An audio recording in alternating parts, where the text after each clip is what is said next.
नमस्कार, प्रादेशिक समाचार के साथ मैं उदय शंकर झा। पहले मुख्य समाचार। मुख्यमंत्री हेमंत सोरेन ने कहा, राज्य में नए साल के पहले हफ्ते से शुरू होगी नियुक्ति प्रक्रिया, अनुबंध कर्मियों की समस्याओं का भी होगा समाधान। 3 कृषि कानूनों के मुद्दे पर गतिरोध समाप्त करने के लिए केंद्र सरकार और आंदोलन कर रहे किसान संगठनों के बीच आज होगी छठे दौर की बातचीत। राज्य में पिछले 24 घंटों में कोरोना के 230 नए मामलों की पुष्टि, वैक्सीनेशन को लेकर तैयारियां तेज। और रेल मंत्रालय ने रांची रेल डिवीजन की 13 ट्रेनों के परिचालन को दी मंजूरी। 2 जनवरी से चलेंगी ये ट्रेनें। अब समाचार विस्तार से। कोविड-19 महामारी के खिलाफ देश एकजुट होकर लड़ रहा है। आप भी हमारे साथ सुरक्षा और बचाव के 3 आसान एहतियाती उपायों का संकल्प लें। मास्क पहने, 2 गज की दूरी है जरूरी, सुरक्षित दूरी बनाए रखें, हाथ और मुंह साफ रखें। मुख्यमंत्री हेमंत सोरेन ने कहा है कि नए साल के पहले हफ्ते से राज्य में रिक्त पदों पर नियुक्ति की प्रक्रिया शुरू की जाएगी। उन्होंने कहा कि इसके लिए सरकार ने जेपीएससी की नई नियमावली तैयार कर ली है। सरकार ने 1 साल पूरा होने पर रांची के मोरहाबादी में आयोजित समारोह को संबोधित करते हुए मुख्यमंत्री ने कहा कि बहुत जल्द अनुबंध कर्मियों की समस्याओं का भी समाधान कर दिया जाएगा। इसके लिए विचार विमर्श जारी है। इस मौके पर श्री सोरेन ने 59 नई योजनाओं का शिलान्यास किया और 171 पूरी हो चुकी योजनाओं का उद्घाटन भी किया। उन्होंने 12,000 करोड़ रुपए की 11 नई योजनाएं शुरू करने की भी घोषणा की। इनमें झारखंड कृषि ऋण माफी योजना और आदिवासी छात्रों के विदेश में अध्ययन के लिए जयपाल सिंह मुंडा पारदेशीय छात्रवृत्ति योजना शामिल है। ये चूंकि कोरोना का 1 साल पूरा हुआ है, कोरोना समाप्त होता है और हम गति देते हैं सरकार के कार्य योजनाओं को, तो ये कहा जाए कि ये हमारा पहला कदम होगा सरकार का, जो आज हम लोग इस मंच के माध्यम से करने जा रहे हैं। और इसमें प्राथमिकता के आधार पर कुपोषण मुक्त झारखंड कैसे बने, इसके लिए 250 करोड़ की लागत से 5 लाख बाड़ी का निर्माण किया जा रहा है, जिसमें मोटा अनाज, ज्वार, बाजरा आदि की खेती की जाएगी। और साथ में यहाँ पर जो एक बहुत चर्चित और आम लोगों से जुड़ा विषय है, लोगों को यहाँ जाति प्रमाण पत्र, आय प्रमाण पत्र, विवाह प्रमाण पत्र लाखों पेंडिंग रहते हैं ऑफिसर के पास ब्लॉकों में। अब ये सुनिश्चित कर लिया गया है, जो भी आवेदन करेगा, आवेदन की तिथि से 15 दिन के अंदर उसको वो प्रमाण पत्र नहीं दिया जाएगा तो जिस टेबल में जो व्यक्ति होगा वो बर्खास्त किए जाएंगे।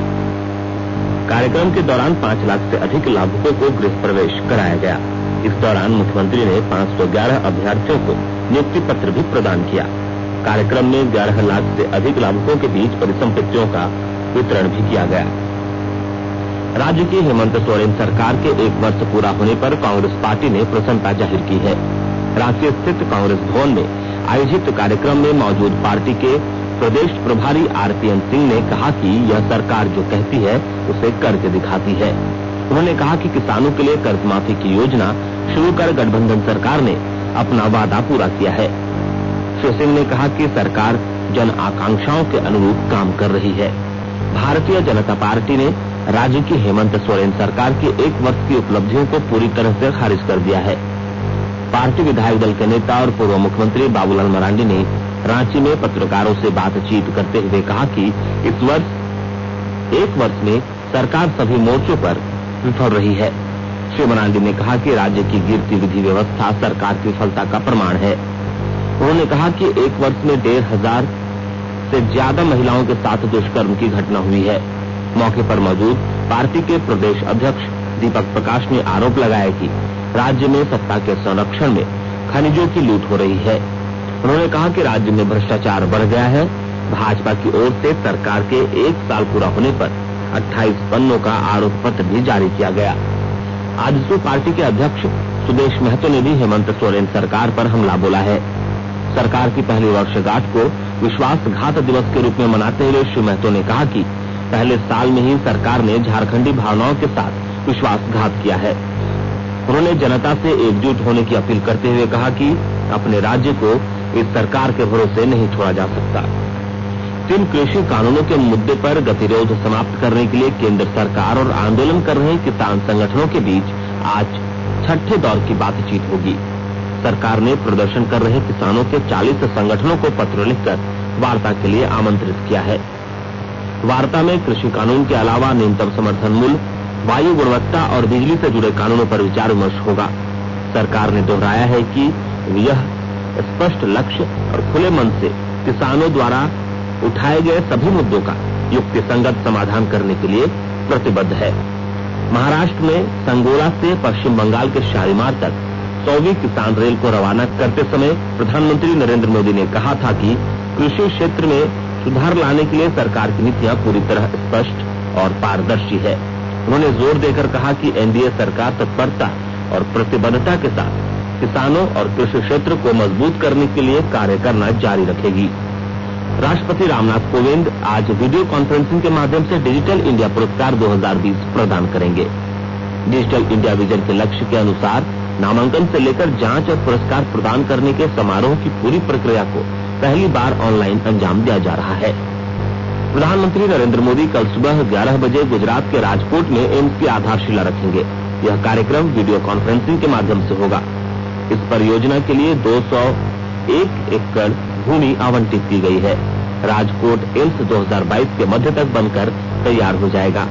इसमें 750 बिस्तरों वाले अत्याधुनिक अस्पताल की व्यवस्था है, जिसमें 30 बिस्तरों वाला आयुष ब्लॉक शामिल है। यहाँ एमबीबीएस की 125 और नर्सिंग की 60 सीटें होंगी।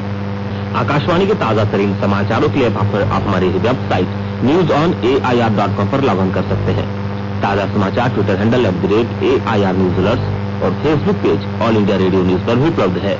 आप प्रादेशिक समाचार एकांश के ट्विटर हैंडल @AIR News _ और Facebook page AIR News Ranchi के अलावा YouTube channel regional news unit Ranchi पर भी हमारे बुलेटिन सुन सकते हैं। प्रादेशिक समाचार आप आकाशवाणी रांची से सुन रहे हैं और अब पेश है कोरोना से बचाव के कुछ संदेश।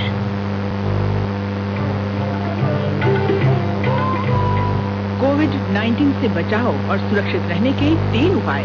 मास्क लगाएं, 2 गज दूरी है जरूरी, सुरक्षित दूरी रखें, हाथ और मुंह साफ रखें।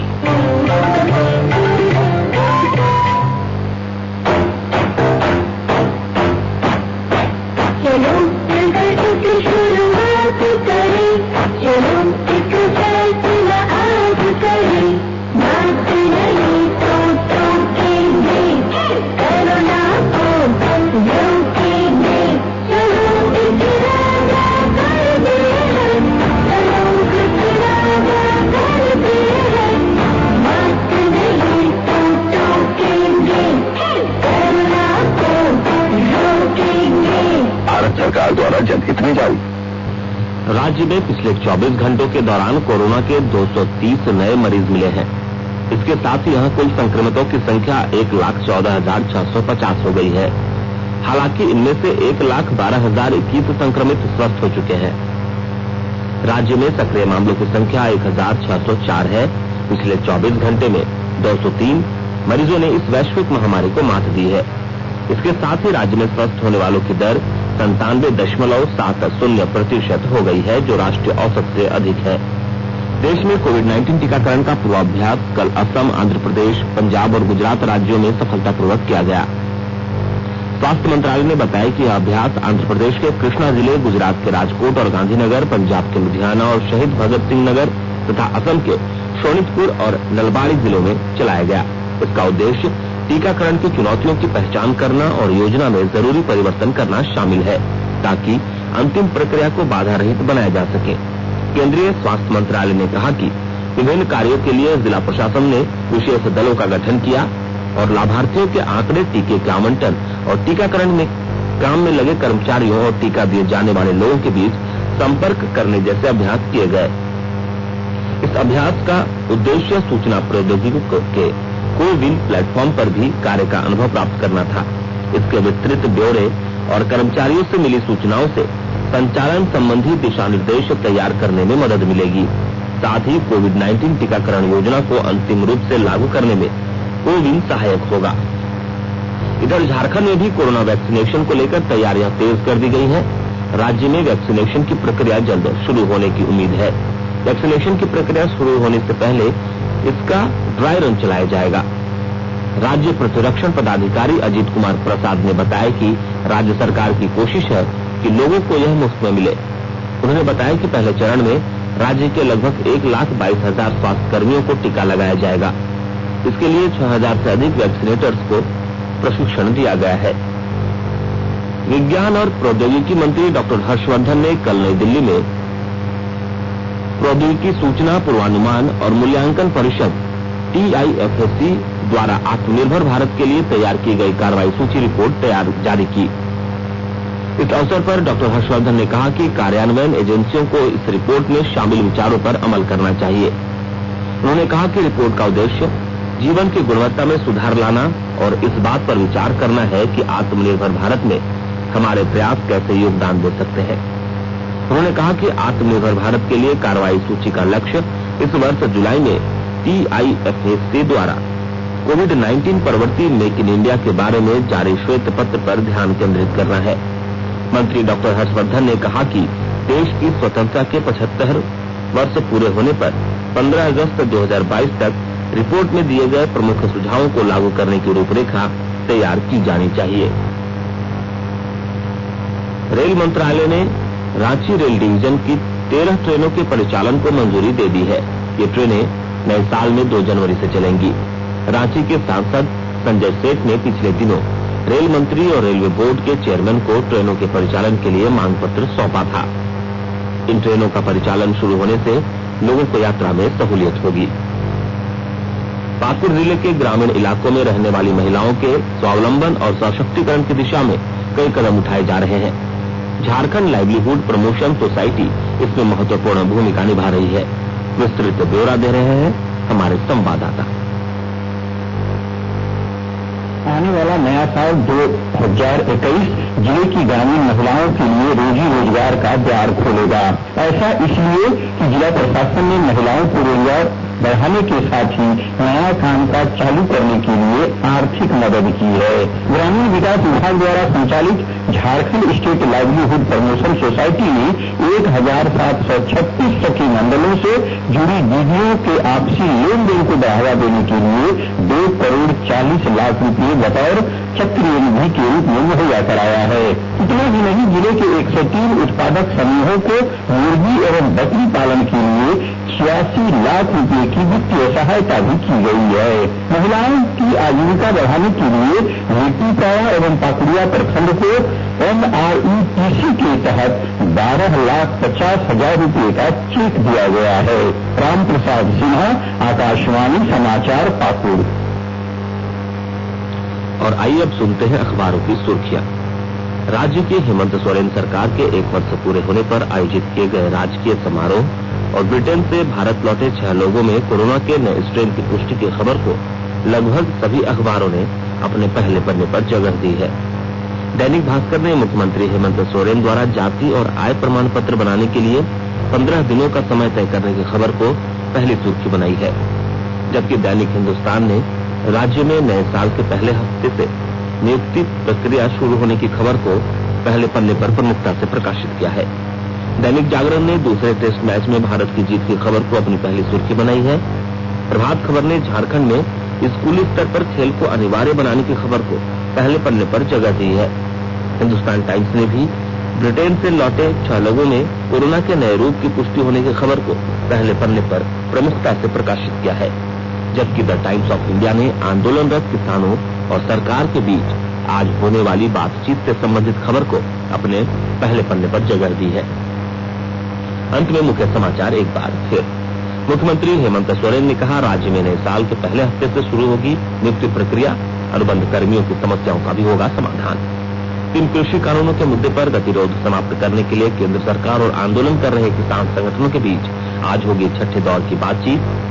राज्य में पिछले 24 घंटों में कोरोना के 230 नए मामलों की पुष्टि, वैक्सीनेशन को लेकर तैयारियां तेज।